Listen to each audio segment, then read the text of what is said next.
Polisi membeberkan kronologi seorang ayah bunuh anak kandung di Desa Skinu, Kecamatan Toyanas, Kabupaten Timur Tengah Selatan, Nusa Tenggara Timur, NTT. Kapolres TTS AKBP Sigit Harimbawan melalui Kasat Reskrim Ibtu Joel Ndolu menjelaskan, insiden berdarah itu bermula ketika pada pagi hari, pelaku YT dan istrinya, LB, serta kedua anak perempuan ST dan DT pergi ke kebun untuk menjaga tanaman jagung dari hama monyet, Senin, tanggal 3 Maret tahun 2025. Sekira pukul 11.30 WITA, LB mengajak pelaku YT serta ST dan DT pergi mencari udang di Kali Nuponov. Kebun pelaku berbatasan langsung dengan Kali Nuponov. Saat sedang mencari udang, LB mengajak pelaku dan kedua anaknya bergeser ke tempat bernama Poli, juga untuk mencari udang.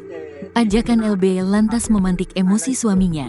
Pelaku kemudian bertanya kepada istrinya, "Kamu ajak saya mencari udang di Kali Poli supaya saya mati, kamu kawin lagi?" Setelah berkata demikian, pelaku mengambil batu dan melempari istrinya.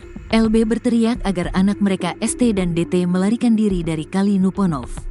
Tanpa pikir panjang, pelaku langsung mengejar dan membacok beberapa kali tubuh DT dengan menggunakan parang.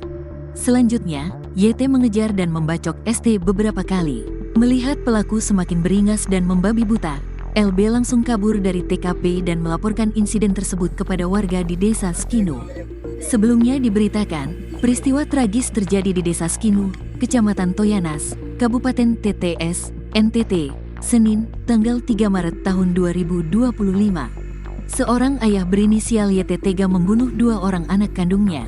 Kedua korban berinisial ST dan DT, berjenis kelamin perempuan.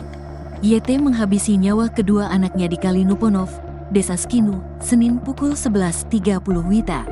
Kedua korban tewas seketika usai dibacok berulang kali oleh pelaku dengan menggunakan sebilah parang.